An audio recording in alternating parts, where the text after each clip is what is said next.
Hello and welcome to the Marketing Times Analytics Podcast. I'm your host, Alex Sofronas, and today I'm on with Kylie Kullack. Kylie, would you like to introduce yourself? Sure. Thank you. And thanks again for having me. This is going to be fun. I'm Kylie Kullack. I'm head of client engagement at an agency called Struck with specific expertise in the realm of brand transformation, specifically within kind of the destination marketing, outdoor rec, and biotech areas. Interesting. I'm curious, what's the thread between those? Is it a particular type of consumer? Is it some particular kind of content? What unites those areas? Sure. I think the reason why those three sectors have really bubbled up, not only are we passionate about them as an organization, but we find that within those sectors, they are more inclined for that brand transformation piece, particularly from a biotech perspective. For example, we work with companies who are in stealth mode all the way up through Series A, Series B, through IPO and after. And so it's helping brands transition and position themselves for that growth and that kind of next step, if you will, in their evolution. This podcast is brought to you by Adverity. Are you struggling with marketing reporting? There is another way. With Adverity, whether you're working across 10 or 100 different marketing channels, you can effortlessly manage all of your marketing performance data in a single location to make reporting as easy as clicking a button. The Adverity solution also scales with your business, so as your business grows, the tool grows with you. So remove the stress of reporting and book a demo at adverity.com using the link in the description. Thank you. And now, back to the podcast. And what exactly is destination marketing? So that is your travel and tourism, either your destinations as a state or country, if you will, or even down to hotels or local counties. Yeah, that's interesting because I do see sometimes advertisements for a particular city. They'll try to get people to visit the city, and they'll be advertising the various attractions and so forth. Do you work with a lot of governments and states for that kind of tourism?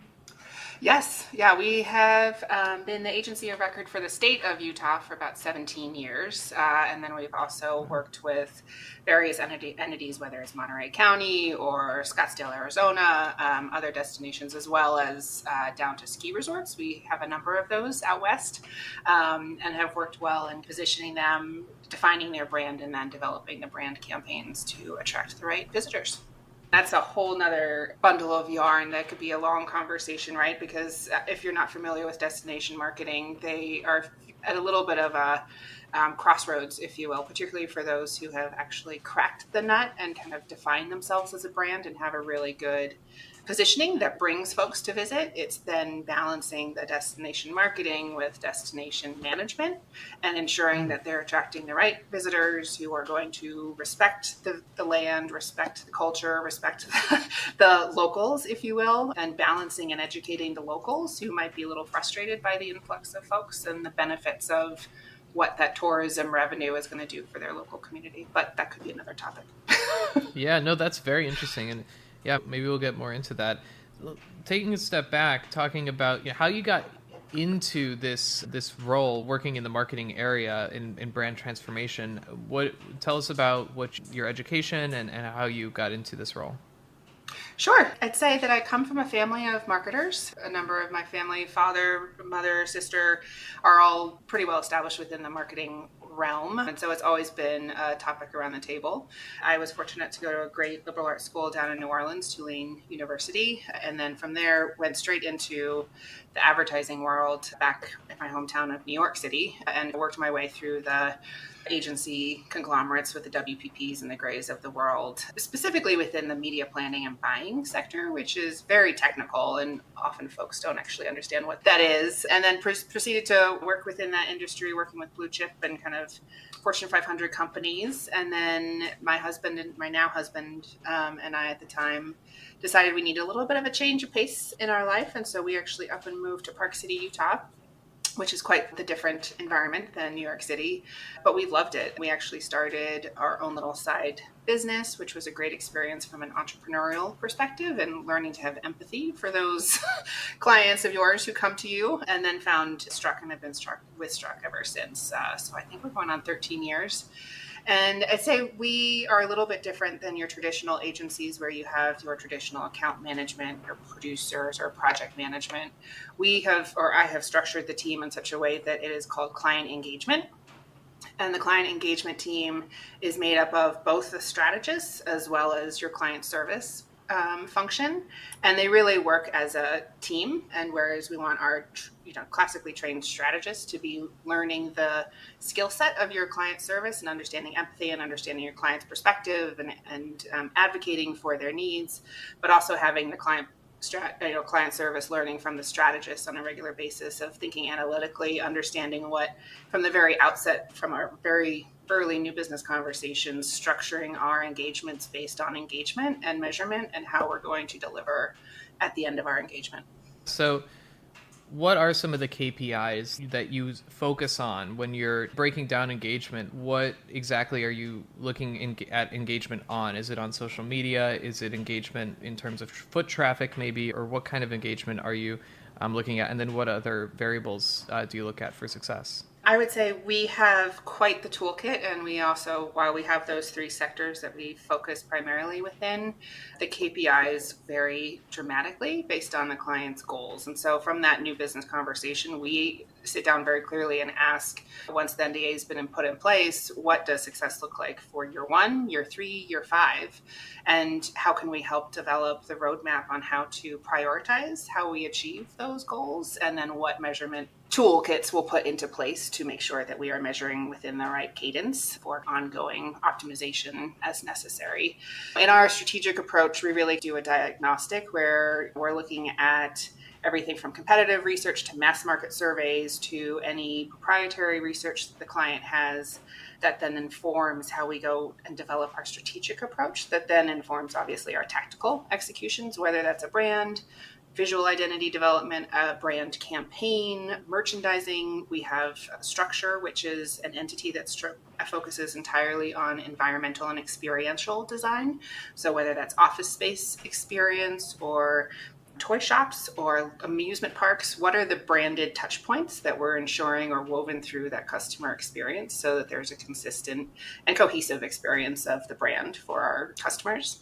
And then, as you noted, the measurement piece, whether that's your annual brand plan, your mass market survey. If we're working with a partner for an actual campaign, we're very closely tied to the media team to ensure that we're tracking the performance of the creative campaign. Generally, every 2 weeks, we want to look at the KPIs. Again, there are so many that you can look at. It's working with the client and the partner teams at the very outset to prioritize the top 3 that we need to keep an eye on, because I think in this day and age, there are so many data points that we think that oftentimes our clients get a little analysis paralysis when they're looking at so many different proof points and trying to understand what's actually going to move the needle. So to long-winded answer of it is very much customized to our clients and their ultimate goals.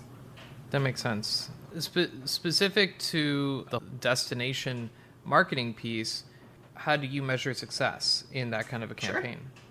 Sure. Again, there are lots of KPIs within the mix, working with some key destinations. Ultimately, there is, and as a government entity, likely they will be audited. So they need to ensure that they're return on investment, right? Because a lot of those funds for their efforts are coming from the state or the legislature. So they need to prove the value that it's working. So oftentimes we'll work with partners like a SMARI, who is a nationally recognized research company, who will do pre-awareness and then post-visitation and actually calculate the ROI based on the ad spend by that destination. We obviously want to make sure that we're looking at creative performance and ensuring that the messages that we are looking to communicate are resonating with our audiences. And that entails everything from pre-market testing, so pre-launch, ensuring that we've done everything from eye tracking to EEG, like your brain tracking, making sure that the logo or the imagery is resonating and that they're catching it. And if not, we need to make those modifications before the final product gets launched and put paid media behind it. So I would say from a state or government perspective, it's going to be that ROI. I think you're also going to see with that destination management piece a shift from just ROI, but also extended length of stay.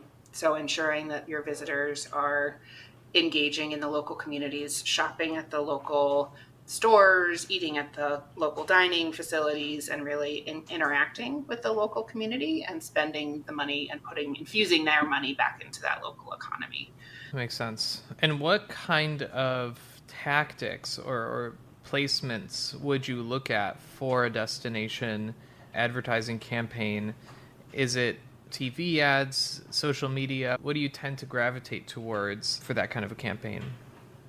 Sure. We, as with any other industry, want to ensure that we're communicating the right messages throughout the marketing funnel, if you will. So, from a destination perspective, a lot of the heavy lifting is more about getting into the consideration set. So, making sure that the awareness is there and based on the traveler or the desired consumer, understanding their media profile habits. So, ensuring that we're touching all of the key touch points, whether it is video overall and whatever platform that is consumed, whether it is your TV or your laptop or iPad. Social is obviously very much included. And it's this mix of ensuring that as you work from the top of the funnel of awareness all the way down to, okay, you visited and now we want you to promote your visit and talk about what a great visit it was. Moving the levers across all the different media channels and in an appropriate way, right? Like social media might have a larger play on your in market and what do we want you to be talking about while you're in our market and communicating and or sharing after your trip on your social media channels, whereas it might not play as big of a role in the overall awareness piece. That makes sense. And for a biotech company, how does that differ? How would the placements typically differ? Yeah, it's really interesting because in the biotech space, it's not necessarily your B2C play. Oftentimes, it's more of a communicating B2B. You're communicating to investors. You're about to do a big raise and you need to communicate what it is your brand is and what you're offering and also the science behind it and what your pipeline is. And then also, it's also a big recruitment piece, right? So how do we ensure that we're bringing in the most talented scientists and talent to help them advance the various medicines and or clinical trials that they have underway? So I would say for most of the biotech, we aren't really talking about it's more about really having a firm positioning, really have a firm brand, your digital experience and your pipeline as it exists on your website is really compelling. And then they're going to be most powerful for you to advance your business, like your investor PowerPoint or your conference experience booth. What is that branded environment that's going to help position you best with the audiences that you're looking to attract? And then how do you do that research to figure out what the audience resonates best with? A lot of it, we understand, of course, that our clients know their business better than we do. They live it and breathe it every single day. So a lot of it is involved with kind of that stakeholder interviews, if you will, and understanding from the key decision makers. We have these one-on-one conversations. We hear from them who they believe that their current, but then also ideal consumers and audiences are, and ensure that there's alignment, quite frankly, across that team. And the reason why we do it one-on-one is so that we can have a really candid, open conversation. And sometimes we have had a situation where the stakeholders are not aligned as to who they believe their audiences are. And that allows us to then have a conversation, say, hey, had some interesting conversations, heard some different things, let's align. And then, of course, we pair that with our overall competitive research, understanding the category, understanding that the drugs that they're looking to target, are they looking to go clinical? Are they looking to get folks to enroll in trials? So really understanding from the client first who they believe their target is, and then help mapping onto that kind of the data behind it to help refine that approach. Speaking about that data, what are some of the challenges you faced when you're implementing analytics and measuring KPIs for these different campaigns? I would say we don't often because we have learned to be very scrappy in how we approach it. We love it when our clients commit to and see the value and kind of investing in an annual survey that will help not only benchmark from the beginning of our engagement, but then track ideally growth on the cadence that we're looking to refresh it. That said, for those who aren't necessarily as funded or ready to invest, we've come up with very creative ways on making sure that we at least have some core KPIs that we can say, okay, let's just make sure that we have something to show that we are moving the needle in the right way. And, or if not, how we can course correct pretty quickly rather than have it live out there and not being able to address it, because this is their brand. And we want to work with our clients in a partnership level where we're invested. And that's why we have that conversation up front of understanding their business, understanding not only their immediate needs, but what is that runway look for them so that we can really help them. And from a marketing perspective, they don't often have, from a biotech perspective, the marketing in-house expertise. So how can we be that extended team, if you will, to help them navigate what they need to be focusing on now, but also 6 months, 12 months from now. If, for your point about the DMOs, they understand that there needs to be some very finite data points that they need to deliver and report back to their boards, report back to the government. So that is always baked into any kind of marketing budget overall. That makes sense. So switching gears, I want to learn about how through your career you've seen the technologies used in these marketing campaigns change, and if you're using AI at all in your current campaigns. Sure. Yeah. I think, having been in this 15, 20 years, yes, things have changed, right? From everything from counting your TV GRPs and ensuring you're hitting your benchmarks and across the key networks. That has dramatically, obviously, changed into you've got your connected TVs, you've got people are watching content on the channels and platforms that they want to. And I think we're all, from a marketing perspective, just thrilled at the level of data that we have and cross-referencing multiple data points and ensuring that we're getting a holistic picture. Yes, very excited about the improvement and kind of level of detail in the measurement options that we have. I would say from an AI perspective, we, of course, are very interested in it. I think more so from an ideation and conceptual kind of development perspective. And it's helped streamline some of that initial concepting and ideation, if you will, from our creative team, and then helps us get to that conversation with the client before fully fleshing out an idea. We want to make sure that the IP and the talent of our creative team really shines through, and that's why you come to a creative agency, but we will use it, of course, more from an ideation and initial concepting phase. That makes sense. I've seen a number of agencies who, proudly tout they don't have their copywriters anymore. It's all AI. And we as an organization, while certainly wanting to leverage that, certainly believe in the talent that we have in-house and being able to fully understand the brand and have an individual understand and be able to represent that brand, whether it is from a copy or design perspective. And at this point, are really making sure that we're keeping that pretty sacred in that client-agency relationship. What would you say are some best practices or real differentiators when it comes to the best performing content? I would say, first and foremost, there's something called brand codes, right? So your brand should have some very distinct coding to it. So whether that's font, color, logo type, treatment of how something is applied within the visual approach, so that every time your core user sees it, it's very clear that is your brand and that there is no murkiness there, right? So brand coding, I think, is one of the first and foremost components.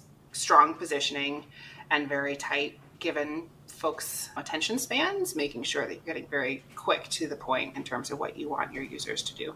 And is that for both lower and upper funnel? What would be the distinction if you're making content for either of those? I don't think there is a distinction. I think as you get higher funnel, you have longer format, you have longer time, you have more time to communicate the key message. But I think those fundamentals remain the same in terms of very quick readability and representation of your brand and understanding, yes, that is that brand. What's the core message? Is it consistent? And making sure it's a consistent message, and then ensuring that you're providing a really strong call to action. You mentioned brand code. How does a business come to find their brand code? You work with an agency, but it's very core, right? I think one of the things that we excel at Struck is most of our engagements involve kind of your core brand development, if you will. And I'm not talking about your logo. I'm not talking about your tagline. I'm talking about who it is from your brand position, right? What makes you unique and will differentiate you from your competitive set? What do you bring to the table that is unique? What are your consumers looking for? And then how can we solve for that? And once you have that core brand position and that kind of brand essence, that then helps inform and should inform not only what your visual messaging communication of what your brand is in the future, but also, quite frankly, some of the business decisions that you'll be making as well. And then that then informs what your logo looks like, quite frankly. Your brand positioning should be informing any nuance, any hidden meaning, any specific shapes or colors that are used that then inform to your, as you said, the brand codes that we want to be developing for our clients. And you mentioned measuring even people's brain reactions to different creatives. I think that's so interesting, and that kind of brings into mind this concept of neuromarketing.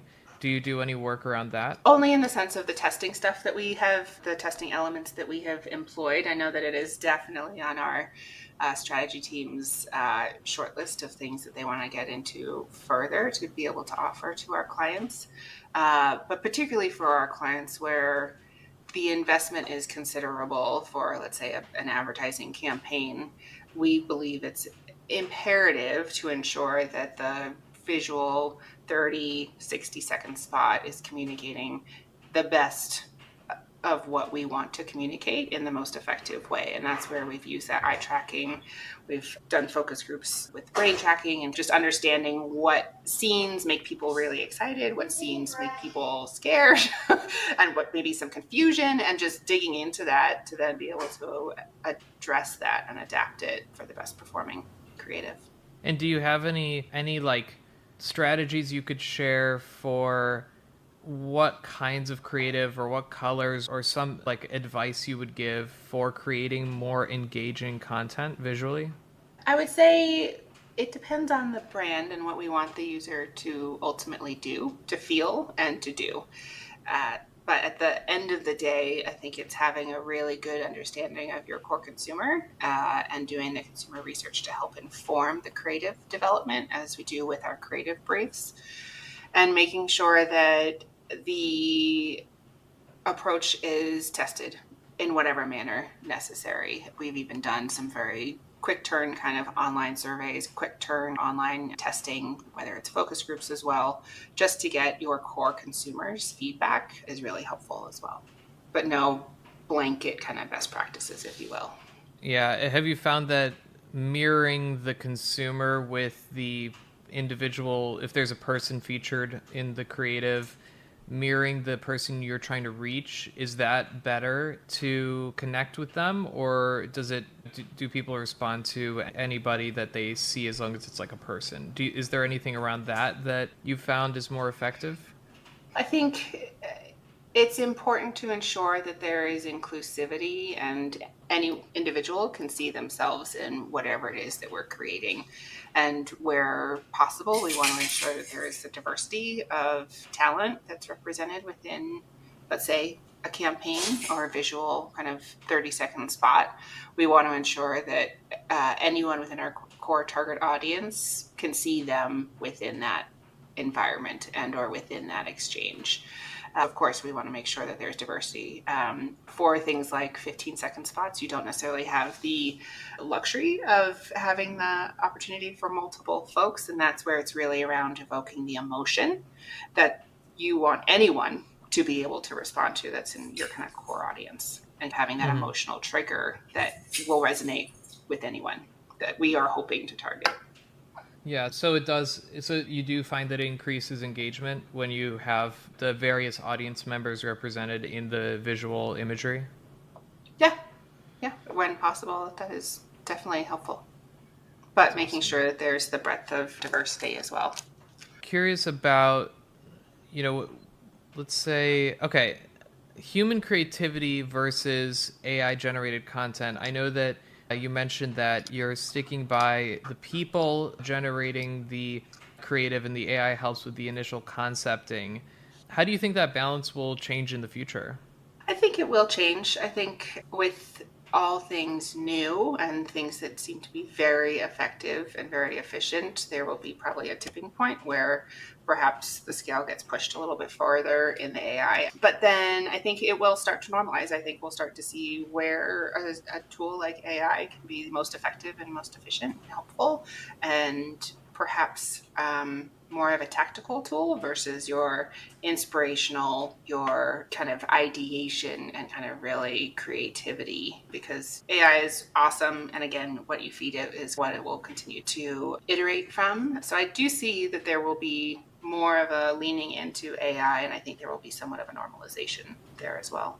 Yeah, I read recently that as we depend more on AI, it actually becomes less creative and it almost starts to converge more on itself because it starts to feed AI output back in as it searches for more information to train itself on. And so I really hope that I think you're right that in the short term, maybe 5-10 years, we're going to start to lean more on AI as it gets better at delivering what we need. But I hope that in the long term, we go back to people-led creativity. And I don't think that we'll ever get away from it completely. I'm very optimistic about that. Oh, I agree wholeheartedly with that. And quite frankly, the inputs and the benefits of using things like AI on the day-to-day business level function of developing contracts, reading contracts, synthesizing things, doing some of that desk research, if you will, absolutely love the capabilities there. I think, as you note, I think we'll see a little bit of a tipping point and then a normalization and hopefully revert back to creativity of the human and collaborating in that manner. Yeah. I want to ask, because for the listeners out there that want to get into the creative space and maybe start an agency, how do you recommend breaking into this area? What would you recommend they study in school, or do you recommend school? What do you recommend is a good starting point to get into the area that you're in? From a creative perspective, so I'm more on the business function of the agency, and I'll speak first to the creative perspective. Absolutely. If you're passionate about anything around design, creativity, I would certainly recommend exploring some schooling opportunities, if not any online tools, any podcasts, any master classes, even, if you will. They have a great breadth of resources to really identify your talent and then identify ways in which you could advance honing that talent. And of course, if you were to wanting to get into the agency world, just starting to get feelers out for those agencies that you are interested in, track their work, meet with the teams just to develop the rapport. I am a huge proponent of internships and being able to not only great if you love what it is and you've developed a talent, but even better if you learn that this is absolutely not the right thing for you and being able to move on pretty quickly and assess what that next move is for you.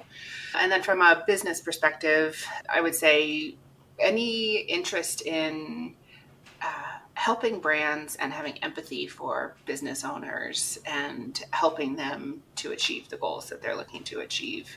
And schooling wise, I don't know if there's any requirements there. I think it's just a constant curiosity and kind of emotional investment in the approach and how we work with brands and developing those relationships to really develop those we don't just have clients, we consider all of our clients partners because we really are invested in their business and they are in ours as well. So how does the client relationship process work for you? Walk us through the different types of touch points you might have with a client throughout an engagement and the general life cycle of a client? Sure. So we have a client partner or team member on the client engagement team involved from the very beginning, from the moment that we get outreach of, hey, we'd love to work with you, here's what we're looking for. And we have a pretty methodical approach in how we have those new business conversations. So from the very beginning, your client engagement team is really involved in understanding your business goals, your objectives, 1-year, 3-year, 5-year plans.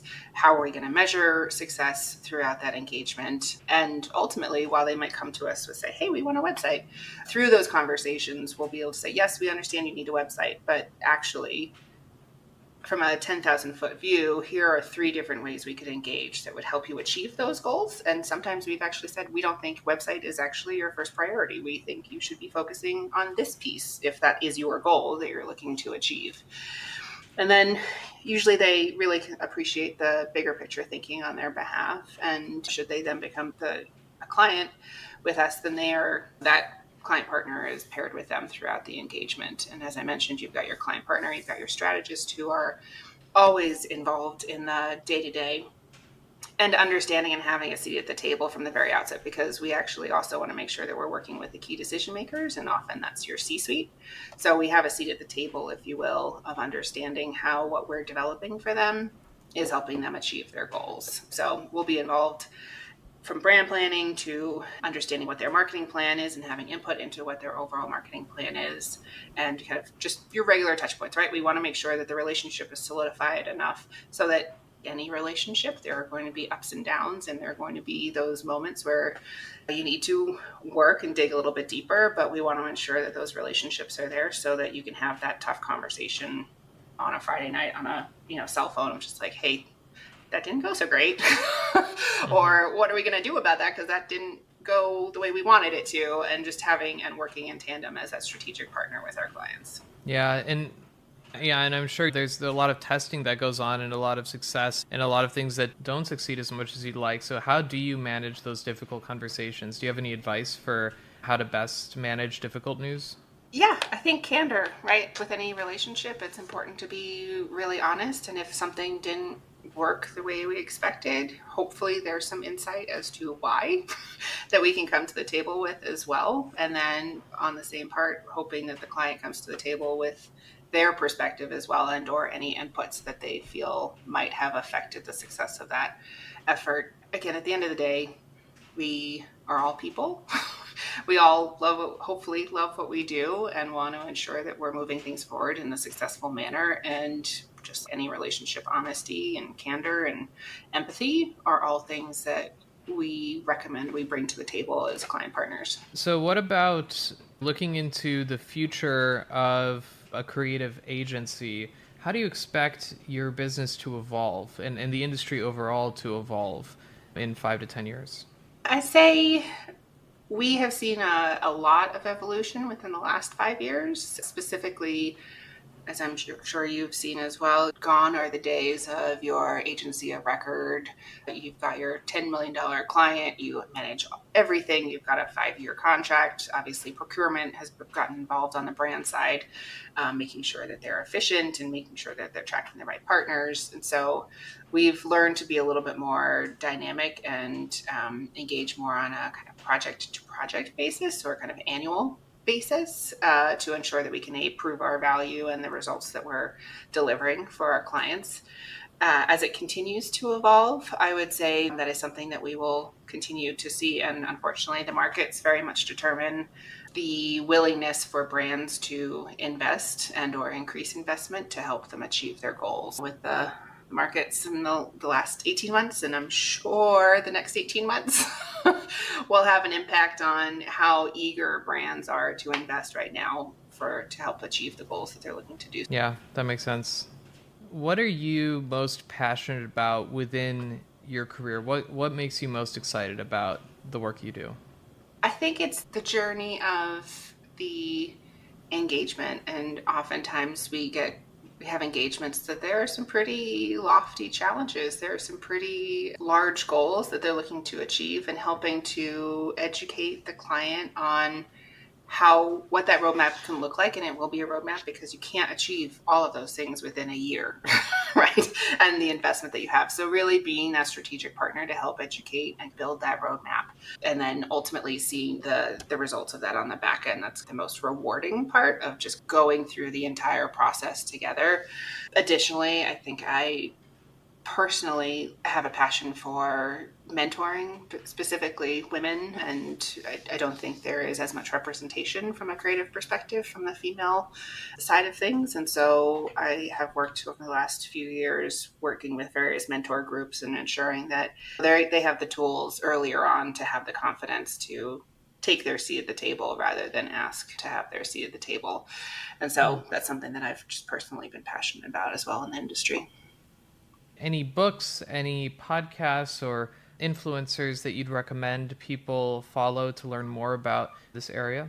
I would say I never thought I would be super into X, Twitter, but I found that super interesting and educational and just a broad representation, primarily when I follow different agencies and creative thinkers and kind of leaders, and just seeing their approach and quick hot takes POV on current events is really interesting. And to your point earlier, I think that would be a really great space too for those who are interested in entering the industry. Just follow a bunch of folks who you can always unfollow if you're going, but cast your net out wide just to get some really good, diverse thinking and representation of the various folks and teams and talent out there.